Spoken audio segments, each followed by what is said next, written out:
لله الذي هدانا لهذا وما كنا لنهتدي لولا أن هدانا الله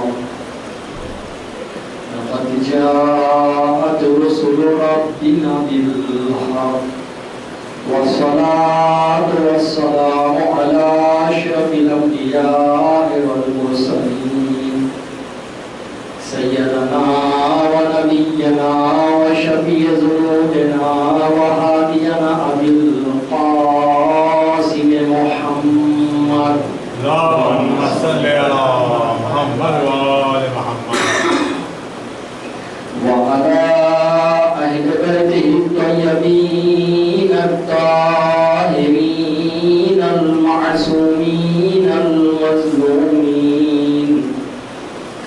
أما بعد فقد قال رسول الله صلى الله عليه وآله وسلم يا أيها الناس إن دين الله يسرون.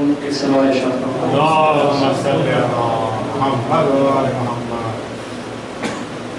میزان الحکمہ اور کنز العمال اور دیگر کتب احادیث میں یہ روایت جو حضرت ختمی مرتبہ محمد مصطفیٰ صلی اللہ علیہ وآلہ وسلم سے صلی اللہ محمد وآل محمد سے ملتی ہے، جس میں ارشاد ہوتا ہے کہ اے لوگو یا ایھا الناس، اے لوگو ان دین اللہ یسرون، یقیناً اللہ کا دین آسان ہے۔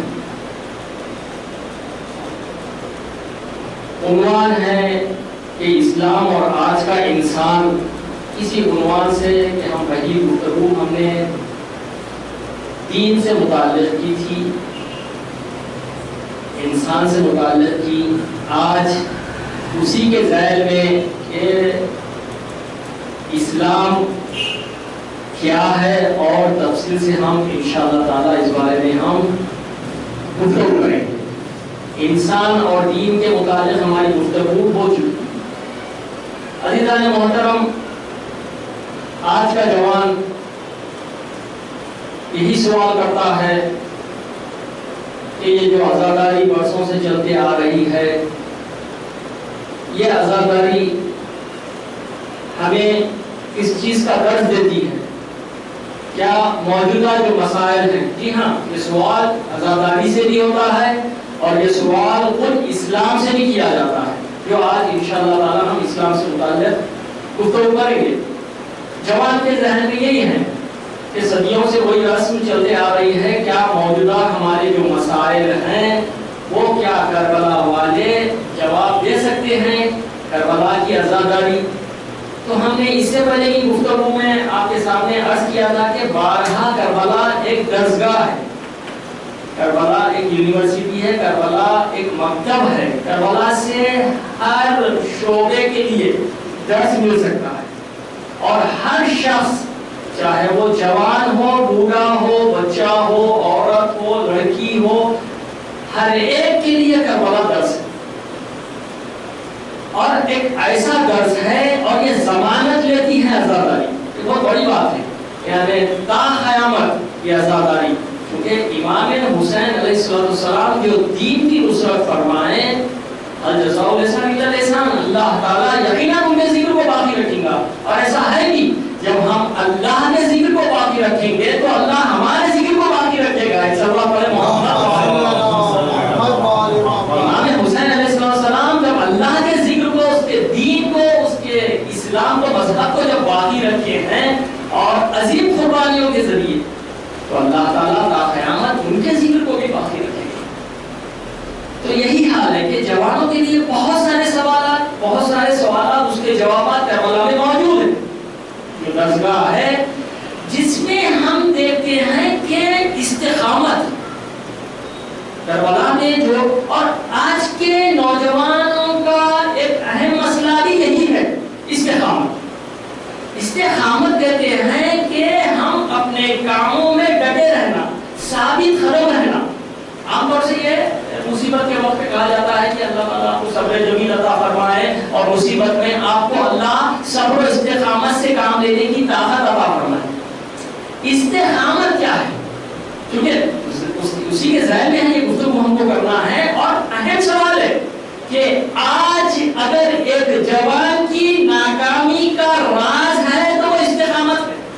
اگر جوان اگر استقامت سے، اس لیے کہا جاتا ہے دیکھیے آپ اگر کوئی کاروبار اگر آپ شروع کرتے ہیں تو جلدی سے اس کے نتیجے پہ مت جاؤ اور جلدی سے اس کاروبار کو تعطیل مت کرو. اگر نتائج آپ کے مثبت نہ آتے ہو تو اسلام کہتا ہے کہ 1 سال تک انتظار کرو. اگر کوئی بزنس شروع کرنا چاہتے ہیں، میرا موضوع یہ نہیں ہے لیکن جوان کے لیے کہہ رہا ہوں کہ وہ ثابت قدم لے لیتا ہے. کوئی بھی کام شروع کرتا ہے، چاہے وہ پڑھائی کا میدان ہو، چاہے آپ کے کاروبار کا میدان ہو، فوری وہ چاہتا ہے کہ فوری نتیجہ سامنے آ جائے.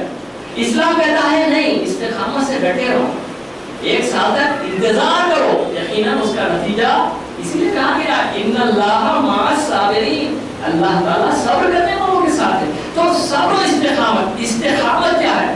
استقامت سے مراد یہ ہے کہ خود پیغمبر اکرم حضرت محمد مصطفیٰ صلی اللہ علیہ وسلم بالکل موضوع سے مربوط ہے گفتگو ہماری، ہم اپنے موضوع سے نہیں ہٹ رہے. آپ دیکھیں کہ آپ سے سوال کیا گیا اور آپ جواب دیتے ہیں کہ شیبتنی سورۃ الہود، مجھے سورہ ہود نے بوڑھا کر دیا. یہ نبی اکرم فرما رہے ہیں مجھے سورہ ہود نے بوڑھا کر دیا.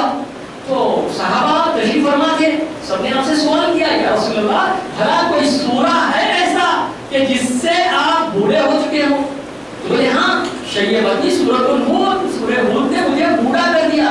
تو پوچھا گیا تو آپ نے جواب دیا کہ 112ویں آیت جس میں اللہ تعالیٰ مجھے ارشاد فرماتا ہے فَاسْتَقِمْ كَمَا أُمِرْتَ، اے رسول اپنے کاموں میں استقامت سے کام لینا. ایک صلوات پڑھے محمد. جو میرے لیے سنگین ہے، بہت مشکل تھا اور حقیقت میں بہت مشکل ہے. استقامت کے لیے اللہ مجھے تاکید کر رہا ہے اور استقامت سے مجھے کربلا میں ہم کو جو درس ملتا ہے وہ استقامت کا ملتا ہے. جیسے دیکھیں کہ ایک قربانی پیش ہو گئی تو فوری آپ کے ہم اپنے آپ کو حوالے کر دیتے یا اپنے باتوں سے پیچھے ہٹ جاتے یا آپ راستہ بدل دیتے. ایسا کچھ نہیں ہوا. اور کیوں نہ ہوتا؟ چونکہ یہ وارث انبیاء ہے. یہ حسین ابن علی آپ کے انبیاء کے وارث ہے. جس طرح سے انبیاء اپنی تحریکوں کو جاری رکھنے کے لیے قدم کو پیچھے نہیں ہٹایا، حسین ابن علی بھی اپنی قربانیاں پیش کرتے رہے لیکن اپنے قدم کو پیچھے نہیں ہٹایا. کربلا میں آپ دیکھیے کہ ایک مصیبت ہوئی کہ پانی بند کر دیا گیا، ایک مصیبت ہوئی کہ بچوں کو جو ہے آپ کے بڑوں کے سامنے ذبح کیا جا رہا ہے، آپ کے شہید کیا جا رہا ہے. تو فوری آپ کے قدم ہمارے ڈگمگا جاتے. یا عورتوں کو لے لیجیے، عورتوں کا استقامت تو اللہ اکبر یعنی مردوں سے زیادہ ہے. کربلا کی جو عورتیں ہیں عام طور سے عورت ذات صبر و استقامت نہیں کر سکتی اور صبر نہیں کر سکتی، خصوصاً مصیبت میں. مرد حضرات پھر بھی کر لیں گے، برداشت کر لیں گے، لیکن عورت نہیں برداشت کر سکتی. مگر عورتوں کا استقامت بھی مردوں کے ساتھ رہا. تو کربلا میں جو ہم کو درس ملا وہ ہے استقامت کا. عزیزوں اسی طرح سے کربلا میں دوسرے دروس بھی ملے. کربلا میں یہ بھی درس ملا کہ دیکھو باطل کے آگے گھٹنے نہیں ٹیکنا اور حق کا ساتھ دینا، باطل کا ساتھ نہیں دینا. آپ دیکھیں کہ حق اور باطل کی جنگ ہے کربلا میں. تو یہاں پر بھی یہ درس مل رہا ہے کہ دیکھو جب کبھی بھی نوجوان، آج کے جوان کے لیے بھی یہ درس ہے کہ دیکھو تم حق کا ساتھ دینا، چاہے کتنی ہی مشکلات تم پر آن پڑے، تم حق کا ساتھ نہیں چھوڑنا اور باطل کا ساتھ نہیں دینا. یہ کربلا میں ہمیں عزیزوں درس ملتا. بس حسینی تحریک کیا ہے عزیزوں؟ حسینی تحریک جہالت اور پستی سے جنگ کا نام ہے. ایک سلمان پڑھے محمد والے محمد جو کہ اہم ترین مسئلہ نوجوانوں کا آج کا اور صدیوں سے چلتے ہوئے آ رہا ہے. 2 مسئلے اہم ہیں، ایک جہالت، ایک غربت. بس یہ چیز کو حسین ابن علی جنگ کر رہے ہیں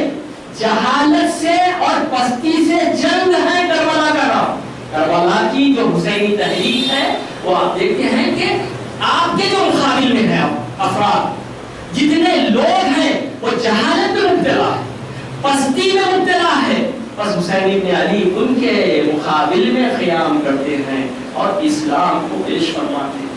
عزیزان محترم، اسلام ہے کیا؟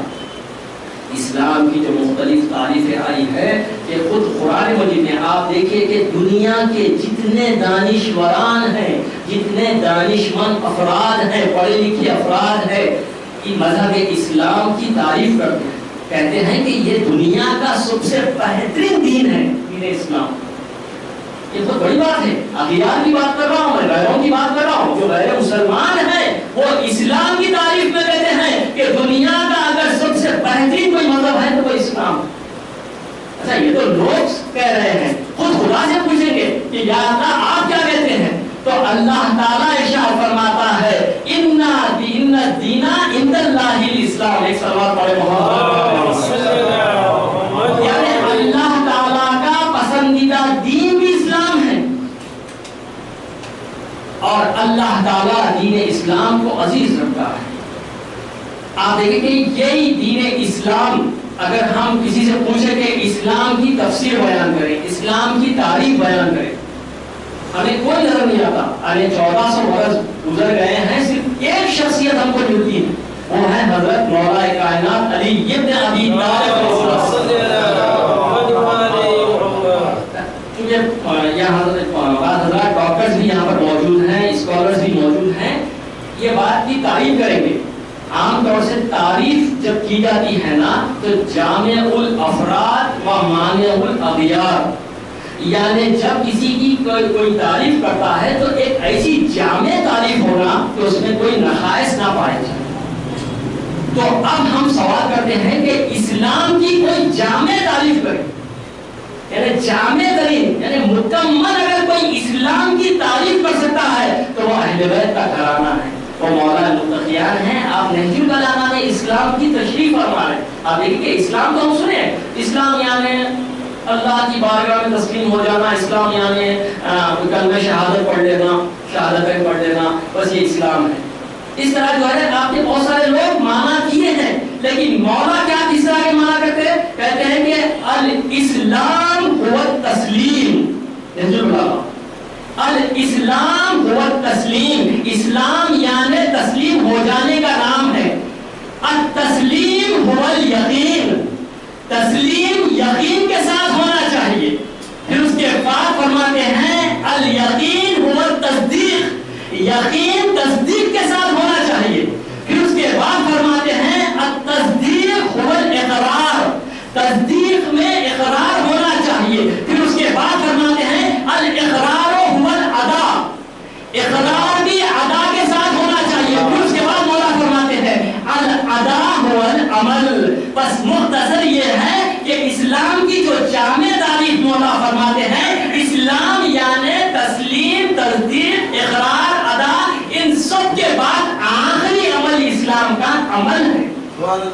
عمل اگر نہ ہو تو وہ مکمل انسان، مکمل مسلمان نہیں ہے۔ اسلام کیا ہے؟ اسلام کیا ہے؟ خالی تسلیم ہو جانے والا نہیں ہے کہ بھائی میں آپ کے کلمہ شہادتیں پڑھ لیا، میں مسلمان ہو گیا، نہیں۔ ایسے تو بہت سارے مسلمان ہوں گے اور ہو جاتے ہیں، اور ظاہری طور پہ اسلام بھی اس کو اللہ بھی دین بھی قبول کر لیتا ہے۔ اگر کوئی کلمہ شہادتیں پڑھ لیتا ہے تو اس کو ظاہری طور پہ مسلمان ہے وہ، لیکن نہیں، اسلام کے معنی یہ ہے کہ وہ اسلام جو اتنے مراحل سے گزرا، جب عملی میدان میں آئے گا تب اس کو ہم مسلمان کہیں گے، ایک مومن کہیں گے۔ ایک صلوات پڑھے محمد۔ دیکھیے ابھی تو اعضاء اور جوارح سے اسلام ظاہر ہونا ہے، یہ تو ایسی بات ہو گئی ہے کہ ایک جاہل کے ہاتھ میں، ایک دیوانے کے ہاتھ میں آپ ایک ننگی تلوار دے دیے، نہیں یہی ہوا نا؟ ارے اگر ہم کلمہ شہادتیں پڑھ لینے سے کچھ نہیں ہونے والا، جب تک ان مراحل سے گزر کے ہم ایک عملی میدان میں نہ آئے، اعضاء اور جوارح سے اسلام ظاہر نہ ہو، اگر ایک دیوانے کے ہاتھ میں آپ ایک ننگی تلوار دے دیں گے تو کیا ہوگا؟ تباہ و بربادی ہوگی، اس کے علاوہ کیا ہو سکتا؟ تو ایسے ہی تو ہو رہا ہے آج کے زمانے میں، نام کے مسلمان ہیں لیکن ہاتھوں میں تلوار ہے، ہاتھوں میں بندوق ہے۔ کیوں؟ کیونکہ نادان مسلمان ہیں، وہ ان مراحل سے نہیں گزرے، وہ ان مراحل سے اگر گزرتے اور عملی میدان انسان پر ظلم و زیادتی نہیں کرتے. کتنا اسلام تاکید کرتا ہے عزیزو، اسلام اتنا تاکید کرتا ہے کہ ایک انسان کا قتل ساری انسانیت کا قتل ہے. یہ اسلام ہے. بس ایسا نہیں کہہ سکتے کہ اسلام میں یہ تو سوالات ہیں، آج یہ اعتراضات ہیں. اسلام کیا ہے؟ اسلام زور زیادتی اور تلوار کے زور پہ پھیلا، ایسا نہیں ہے. اخلاق کے زور پہ پھیلا. اسلام کبھی نہیں چاہتا ہے کہ کوئی جاہلانہ حرکت کرے. بس اسلام شروع سے مخالف رہا عزیزو. بس یہ اسلام ہے. مولا ایک جامع تاریخ اسلام کی عرض کرتے ہیں. آپ دیکھیں کہ جب اس انسان اسلام کو اپناتا ہے تو بہت سارے سوالات ہوتے ہیں کہ کیا آج کا اسلام ہماری ضروریات کو پورا کر سکتا ہے کیا؟ نوجوان سوال کرتا ہے کہ بھائی آج 114 برس گزر گئے ہیں، آج جو ہمارے مسائل ہیں تو کیا آج آپ کا اسلام ہمارے مسائل کا جواب دے سکتا ہے؟ کیا ایسا نہیں ہونا چاہیے؟ یہ سوال ہے جوانوں کے کہ شریعت کو بھی بدلنا چاہیے. 1400 برس کا زمانہ الگ تھا، آج کا زمانہ الگ ہے. آج کے تقاضے زمانے کے الگ ہے. آج آپ کے ترقی یافتہ دور ہے. وہ زمانے میں اتنی ترقی ہم کو نظر نہیں آتی تھی. بس آج کے دور میں سوال ہوتا ہے کہ 1400 برس گزرنے کے بعد کیا ایسا نہیں ہو سکتا کہ اللہ کے وہ احکام جو 1400 برس پہلے نازل ہوئے آج بدل جائیں؟ کیا ایسا ہو سکتا ہے؟ تو سب سے پہلا جواب تو یہ ہے کہ سنت اللہ لا تبدیلا، اللہ کی سنت بدلنے والی نہیں ہے. کیوں؟ اللہ کے جتنے احکام ہیں. تو جوانوں کے سوالات کے جوابات ہیں کہ کیوں نا صرف سوالات میں آپ ایک سوال یہ بھی کر سکتے ہیں کیا ضروری ہے کہ اتنا مکمل حجاب ہو؟ ضروری نہیں ہے نا کہ جتنا اسلام حجاب بتاتا ہے اتنا حجاب کیا جائے.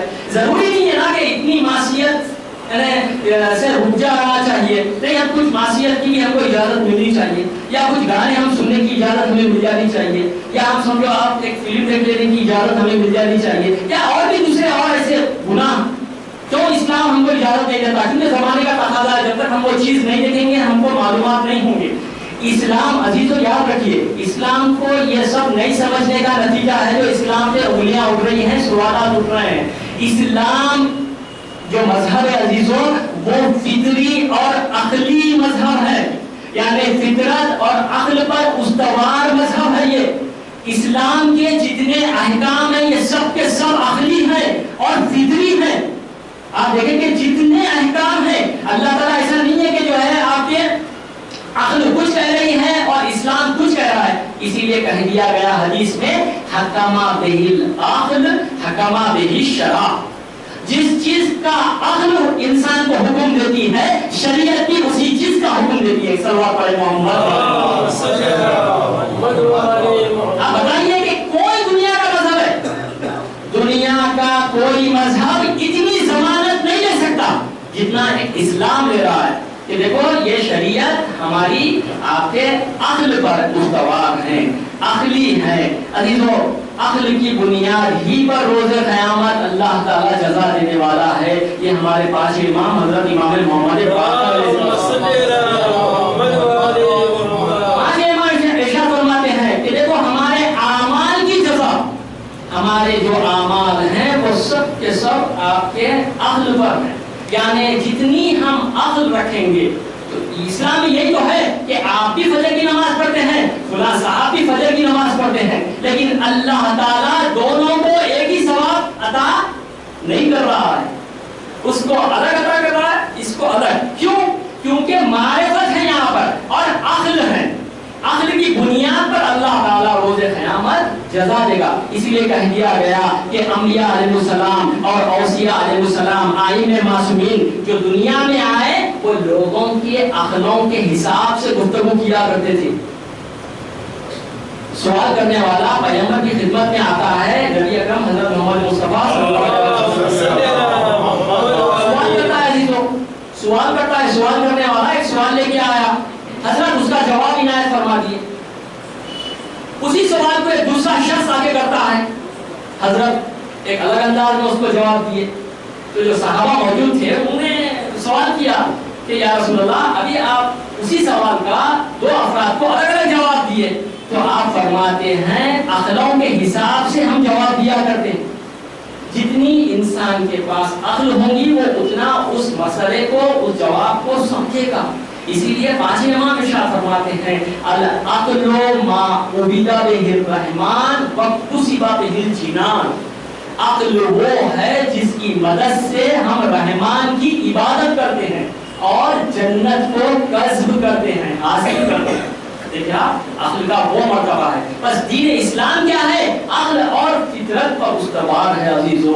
یہ فطرت ہے کیا؟ فطرت ایک ایسا جوش و ولولہ ہے جو ہمیشہ انسان کو خدا کی طرف دعوت دیتی ہے۔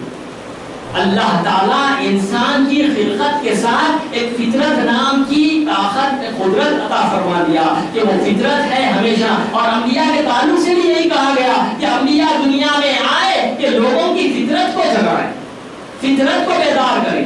آپ دیکھیں کہ چھٹے امام جعفر صادق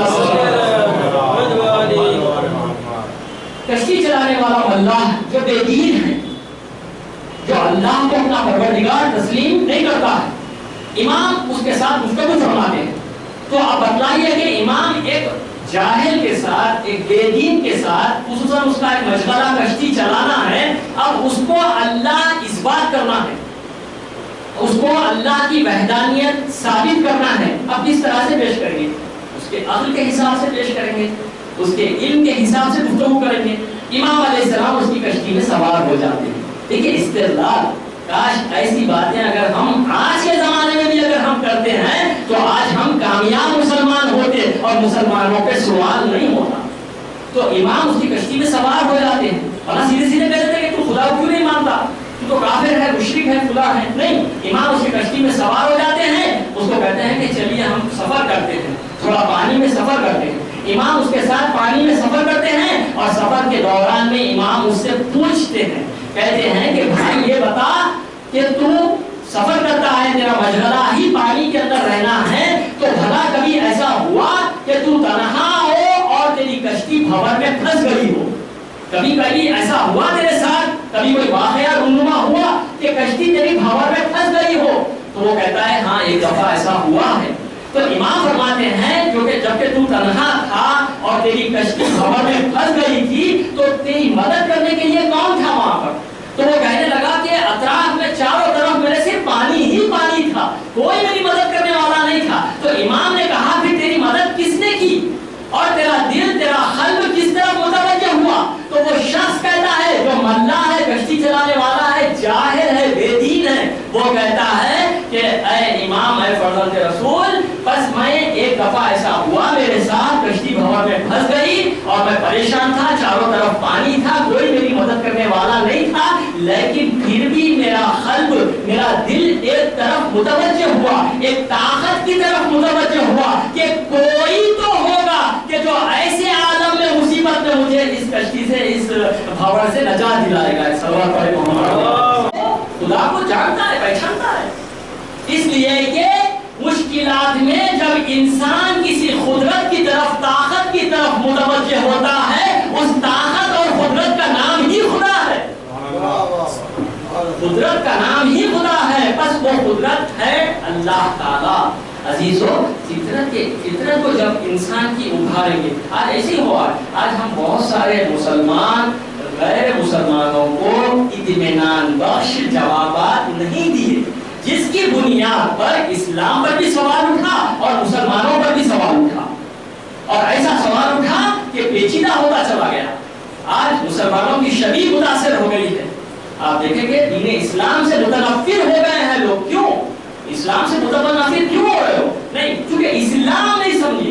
مسلمان اسلام سمجھ کے اسلام کو پیش کرتا تو اس کے اچھے نتائج ہوتے۔ تو آئیے ہم لوگوں سے سوال کریں کہ بھائی اللہ تعالیٰ آپ کو فطرت نام کی قدرت، طاقت عطا فرما دیا، تو تم وہ فطرت کو کیوں نہیں جگاتے؟ تم اپنی عقل سے کیوں نہیں سوچتے؟ اسلام تو ہمیشہ سوچنے کی طرف تاکید کرتا ہے، شعور کی طرف تاکید کرتا ہے، تو تم کیوں ایسا نہیں کرتے؟ تم کیوں فطرت کی مخالفت کرتے ہو؟ تو اسلام جواب دیا کہ یہ لوگ جو فطرت کی مخالفت کرتے ہیں وہ دو وجوہات سے، ایک جہالت ہے، ایک ہوائے نفس ہے، ایک نفس پرستی ہے، ایک خواہشات نفس کی پیروی کرنا ہے، اور دوسرے جہالت ہے عزیزو۔ یہ دو باتیں جب کسی کے پاس آ جاتی ہیں تو انسان فطرت کی مخالفت کرتا ہے۔ آپ دیکھیں کہ فرعون کیا تھا؟ فرعون خواہشات نفس کا پیروکار تھا، وہ نفس کا غلام ہو چکا تھا، اسی لیے وہ خدائی کا دعویٰ کر بیٹھا اور 500 سال تک اپنے وہ خدا کہتا رہا اور کہتا تھا کہ انا ربکم الاعلی، میں بڑا خدا ہوں۔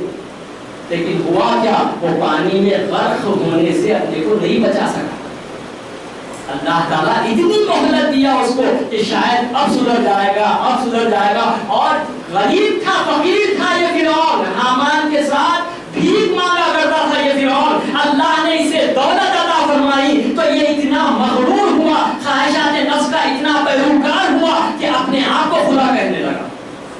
دیکھیں آپ، دولت ایک وقت جب آ جاتی ہے تو انسان دین سے دور ہو جاتا ہے، خدا سے دور ہو جاتا ہے، اسلام سے دور ہو جاتا ہے۔ بس خواہشات نفس ایک سبب بنتا ہے کہ انسان فطرت کی مخالفت کرتا ہے۔ دوسرے جہالت ہے عزیزو، جہالت جو آج بھی ہے، آج جہالت میں لوگ مبتلا ہونے سے آج اسلام کو اسی لیے کہہ دیا گیا کہ اسلام کیا ہے؟ فطرت ہے، فطرت کے اوپر ہے۔ کل مولود، حدیث ہے یہ، پیغمبر اکرم حضرت محمد مصطفیٰ صلی اللہ علیہ وسلم فرماتے ہیں کل مولود یولد علی الفطرہ فابواہما ینصرانہ و یمجسانہ و آپ کے یحودانہ۔ یہ حدیث ہے پیغمبر کی کہ کہتے ہیں کہ ہر بچہ جب پیدا ہوتا ہے تو وہ فطرت اسلام پر پیدا ہوتا ہے۔ اسلام میں احکام یہ ہیں کہ بچہ اگر کافر کے یہاں بھی پیدا ہو رہا ہے تو وہ فطرتاً، فطری طور پر وہ مسلمان ہے۔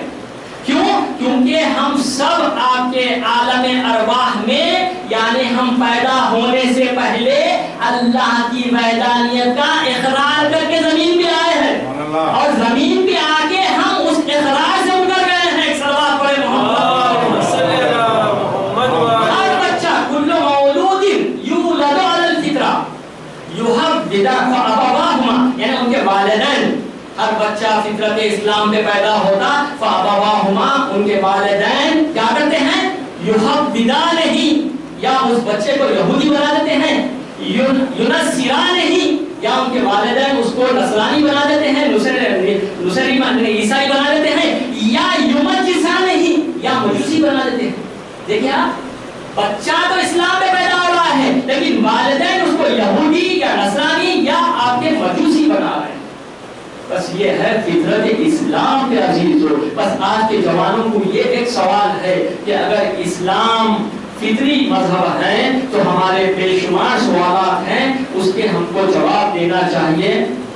کیا اسلام ہمارے ہر سوال کا جواب دیتا ہے؟ تو یقیناً انسان کے ہر سوال کے جواب کو اطمینان بخش طور پر اسلام دیتا ہے۔ کس کی شکل میں؟ آپ کے قرآن مجید کی شکل میں۔ آپ دیکھیں کہ قرآن مجید ولا رتب ولا یابس الا فی کتاب مبین، ہر خشک و تر اس کتاب میں، قرآن مجید میں موجود ہے۔ انسانوں کے ہر سوال کا جواب قرآن میں موجود ہے۔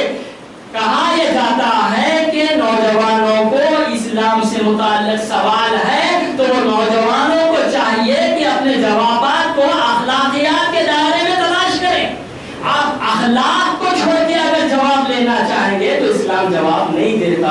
بس اخلاقیات کے سائے میں آپ کی پرورش ہونی ضروری ہے عزیزو، اخلاقیات کے دائرے میں آپ کو ہونا پڑے گا۔ بس اسلام کیا کرتا ہے؟ قرآن کے دستورات کے ذریعے سے آپ کے جواب دیتا ہے۔ آپ دیکھیں کہ قرآن اور اسلام کتنے احکام ہیں قرآن کے۔ بھائی سوال کرتے ہیں نوجوان کہ بھائی یہ احکام ہیں، یہ عمل ہے، کیوں کیا جائے، اتنے بار کیوں کیا جائے، اس طرح کا وضو کیوں کیا جائے، نماز اتنی رکعت کیوں پڑھی جائے، روزے میں ایسا کیوں رکھا جائے، آپ کے صبح اذان سے شام مغرب تک جو ہے آپ کے 9 چیزوں سے پرہیز کیا جائے، یہ کیوں، یہ سب باتیں کیوں؟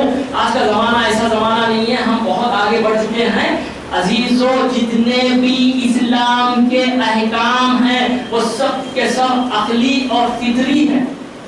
جتنے احکام ہیں خداوند عالم ان احکام کے ذریعے سے انسان کو یعنی مشکلات سے نجات دلانا چاہتا ہے.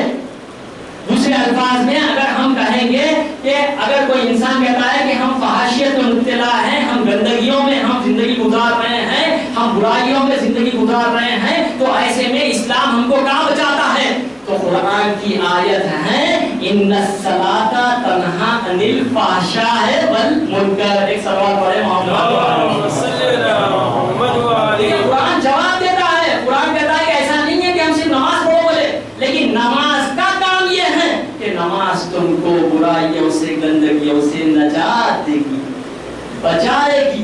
دیکھیں آپ, یہ عبادتوں میں اتنا اثر ہے اللہ کی عبادتوں میں, چاہے وہ کچھ بھی ہونے دیجیے, نماز ہونے دیجیے, روزہ ہونے دیجیے, حج ہونے دیجیے, اسلام کے احکام کو عزیزوں ہم کو سمجھنے کی ضرورت ہے. انشاءاللہ نماز پہ تھوڑی سی گفتگو کریں گے, لیکن آپ دیکھیں کہ اسلام کیا کہتا ہے. اسلام نے یہ نہیں کہا کہ زکوٰۃ لیا کرو, توجہ فرمائیے الفاظ میں.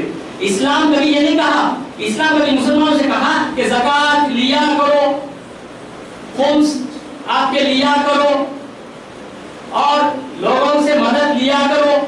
نہیں, اسلام ہمیشہ یہ کہا کہ زکوٰۃ دیا کرو, خمس دیا کرو, لوگوں کی مدد کیا کرو. ایک سوال نتیجہ یہ نکل رہا ہے کہ اسلام کبھی بھی مدد لینے کا طرفدار نہیں ہے, بلکہ اسلام مدد کرنے کا مذہب ہے. ایک سوال پڑھیں خدمت خلق ہے عزیزو. خود آپ کے حدیث ہے, حضرت فرماتے ہیں کہ خانوادے کا نفقہ تہیا کرنا, ان کی پرورش کرنا یہ جہاد ہے.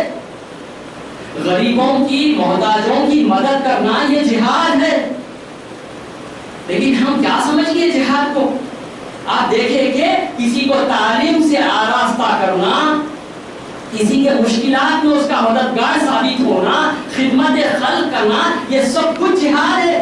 دیکھیں وہ دور الگ تھا کہ بازوؤں کے زور پہ جنگ لڑی جاتی تھی. صدر اسلام کا زمانہ ایسا تھا کہ جنگ جو ہے بازوؤں کے زور پہ لڑی جاتی تھی. لیکن آج بازوؤں کے زور پہ جنگ نہیں لڑی جا رہی ہے, آج دماغ کے زور پہ جنگ لڑی جا رہی ہے, آج عقل و فطرت کے زور پہ جنگ لڑی جا رہی ہے. اب ایسا نہیں ہے کہ آپ ایک بندوق لے کے آئے, ایک تلوار لے کے آئے اور کہنے لگے کہ میں جنگ کروں گا, جہاد کروں گا. نہیں, جہاد کرنا ہے تو کسی کو علم سے آراستہ کرو, کسی غریب کی مدد کرو, یہ تمہارے لیے جہاد ہے اور جہاد کا رتبہ رکھتا ہے. عزیزو ایسے ہی ایک دفعہ پیغمبر اکرم صلی اللہ علیہ وسلم وہ صدر اسلام کا زمانہ تھا, جنگ کا زمانہ تھا, تو جب ایک طاقتور انسان کی طرف, ایک قوی انسان کی طرف جب آپ کی نظر جاتی ہیں تو آپ اپنے صحابہ سے فرماتے ہیں کہ کاش کتنا اچھا ہوتا کہ اتنا تندرست ایک صحت مند انسان ہمارے قافلے میں ہمارے ساتھ ہو جاتا اور ہمارے لشکر میں شامل ہو جاتا اور اسلام کے لیے جنگ کرتا. چونکہ اس وقت جو جنگیں لڑی جاتی تھی وہ بازوؤں کے زور پہ لڑی جاتی تھی, اور اس لیے خواہش بھی کی جاتی تھی کہ جو جتنا طاقتور ہے. تو اسلام, آج کے جوان کہتے ہیں کہ بھئی ہم کو ورزش کرنا ہے, تو اسلام اس بارے میں کیا کہتا ہے؟ اسلام تاکید کرتا ہے کہ تم ورزش کرو. اسلام تاکید کرتا ہے کہ جتنے آپ کے مسائل روزمرہ کے ہیں اس میں آپ کو جو ہے جواب حاصل کرو اور اس میں آگے بڑھو. اسلام کبھی بھی علوم عصری سے آپ کو نہیں روکتا ہے. جتنے بھی نئے علوم ہیں ان کے حاصل انشاءاللہ آئندہ مجالس میں آپ سے گفتگو کی جائے گی کہ اسلام بس چاہتا یہ ہے کہ انسان بے نیاز ہو جائے, کیونکہ ایک صفت خود اللہ کی بے نیاز ہونا ہے. وہ خود بھی چاہتا ہے کہ میرے بندے بھی سب سے بے نیاز ہو جائے اور وہ دوسروں کی مدد کرے. اس طرح سے اسلام کو پہچانوائے. ہاں عزیزو, میں یہ گفتگو کر رہا تھا کہ اللہ کے جتنے احکام ہیں قرآن مجید میں موجود ہیں وہ سب کے سب عقلی اور فطری طور پر ہیں. بس جتنے بھی احکام ہیں, جس میں ہم نماز کا تذکرہ کریں کہ نماز ایک ایسی عبادت ہے عزیزو, عزیزہ گرامی, کیونکہ نماز میں ہوتا کیا کہ ہم سستی کرتے ہیں, نماز میں ہم کوتاہی کرتے ہیں جو کہ بالکل غلط ہے. نماز, ابھی ہم عرض کر دیے کہ سوال یہ ہے کہ آج اگر ہم ایک جوان ہیں, اسلام میری کیا مدد کرتا ہے, مجھے برائیوں سے اسلام کیسے روکے گا, تو ہم اس کو فوری جواب دیں گے کہ تم نماز پڑھو. اس لیے کہ خود قرآن میں یہ آیت ہے کہ تمہارے کو گندگیوں سے اور برائیوں سے یہ نماز جو بچائے گی. کسی نے آ کے فرزند رسول سے سوال کیا کہ اے فرزند رسول یہ شخص نماز بھی پڑھتا ہے اور گناہ بھی کر رہا ہے, پھر نماز کا کیا ثواب ہے؟ تو امام کہتے ہیں آج یہ گناہ کر رہا ہے, نماز بھی پڑھ رہا ہے, لیکن یہی نماز ہے آئندہ اس کو گناہوں سے بچائے گی. نماز میں اتنی طاقت ہے. نماز ہی ایک احکامات, دیکھیں اللہ کے ہم نے عرض کر دیا تھا کہ اللہ کی سنت نہیں بدلنے والی ہے, وہ اصول ہیں اور احکامات ہیں. بعض آپ کے حالات کے حساب سے, زمانے کے تقاضے کے حساب سے کچھ احکامات میں تبدیلی ہوتی ہے, لیکن احکامات میں, فروعات میں تو نماز ہے عزیزوں جو فروع دین میں سب سے پہلے نماز کا نام آتا ہے. اور نماز ایک ایسی عبادت ہے جس میں دیکھیں کھلم کھلا کسی عبادت کے لیے اتنا علل اعلان اللہ نے آپ کے نہیں کہا جتنا نماز کے لیے کہا کہ نماز تم جو ہے آپ کے جو ایسی عبادت ہے کہ روز قیامت یعنی اہل محشر سے پہلا سوال نماز کے متعلق ہوگا کہ تم نے نماز ادا کی یا نہیں کی, نماز پڑھی یا نہ پڑھی. اور عزیزوں نماز اتنا وہ اتنی عظیم طاقت ہے کہ آپ دیکھیے کہ جب انسان نماز پڑھتا ہے تو اس میں ایک باطنی, ایک اندرونی روحانی طاقت اس میں بڑھ جاتی. اور ہر نبی کی آخری وصیت, ہر امام کی آخری وصیت نماز کے متعلق ہے. اگر تم نماز پڑھتے ہو یعنی تاکید اپنے خانوادے کو اور اپنے چاہنے والوں کے کہ نماز کا خیال رکھنا. دیکھو جو بھی نماز کے معاملے میں چھٹے امام فرماتے ہیں, جو بھی نماز کے معاملے میں سستی کرے گا اس کو روز قیامت ہماری شفاعت نصیب نہیں ہوگی. یہ اللہ کی عبادت ہے جس کے ذریعے سے ہم جو ہے دین کی طرف آتے ہیں. ہاں عزیزان محترم, ایک ہم کربلا میں یہی تو دیکھتے ہیں کہ ایک طرف نماز گزار ہیں اور ایک طرف بے دین لوگ ہیں. اگر آپ کہیں گے کہ نہیں اشقیاء میں بھی لوگ نماز پڑھتے تھے تو ہم کہیں گے کہ وہ وہی اسلام رکھنے والے ہیں جو آپ کے وہ مختلف آپ کے مراحل کو طے نہیں کیے اور عملی میدان میں ابھی نہیں آئے تھے, جن کے قلوب میں ایمان نہیں اترا تھا. ہاں عزیزان محترم, مسلم ابن عقیل کا ہم نے آپ کے سامنے مسائل بیان کیا تھا کہ مسلم ابن عقیل جب نماز سے فارغ ہوئے تو آپ نے دیکھا کہ کوئی آپ کا مدد کرنے والا نہیں ہے. یہ حضرت مسلم کے ساتھ ان کے 2 بچے ہیں, کسران مسلم 2 لڑکے ہیں جو آپ کے اس دیار میں, اس غریب الوطنی میں مسلم سے جدا ہو جاتے ہیں. ایک طرف یہ دونوں بچے ہیں اور پردیس ہیں, کس کے یہاں پناہ دے, چھوٹے بچے ہیں, غریب الوطنی ہیں. ہاں عزیزان محترم, وہ ایک دفعہ جب پانی پینے کے لیے جاتے ہیں تو وہاں پر ایک مومنہ نظر آتی ہے. وہ بچوں کو دیکھتی ہے تو نیک برتاؤ کرتی ہے, کہتی ہے کہ چاند سے 2 ٹکڑے, تم لوگ کس کے بیٹے ہو؟ تو وہ بچے کہنے لگے ہمارے والد کا نام عقیل ہے, ہمارے والد کا نام مسلم ہے. عزیزان محترم, یہ مسلم کے دونوں نحال ارے اتنے بے بس ہیں کہ کوئی ان کا مدد کرنے والا نہیں ہے. وہ مومنہ اپنے گھر لے آتی ہے, وہ چاند سے 2 بچوں کو آپ کے کھانا کھلاتی ہے, لیکن کیا معلوم تھا کہ اس مومنہ کا جو شوہر تھا وہ حارث, ارے وہ بچوں کی تلاش میں تھا. جب پتا چلتا ہے کہ وہ بچے اسی کے گھر بنا لیے ہوئے ہیں, وہ بچوں کو پکڑ لیتا ہے اور دریا کے کنارے لے جاتا ہے. وہ دونوں بچوں کو بڑی مظلومی سے شہید کرتا ہے. ایک بھائی کو اپنے زانوں میں دباتا ہے, دوسرے بھائی کو ذبح کرتا ہے. ارے وہ بچے کہنے لگے اے شقی, ہم روز قیامت ہمارے جس سے تیری شفاعت کروائیں گے. ارے ہم بھوکے اور پیاسے ہیں اور ہم یتیم ہیں, مگر وہ بچوں کی کون سنتا. بڑی مظلومیت سے ان کو شہید کر دیا گیا. وَسَيَعْلَمُ الَّذِينَ ظَلَمُوا أَيَّ مُنقَلِبٍ يَنقَلِبُونَ. پروردگارہ ہم سے ذکر خلیل کو قبول فرما. پروردگارہ تیرے واسطہ محمد و آل محمد کا ہم میں جو مشکلات مادی و معنوی رکھتے ہیں انہیں دور فرما. پروردگارہ تیرے واسطہ محمد و آل محمد کا جہاں کہیں بھی مومنین و مومنات, مسلمین و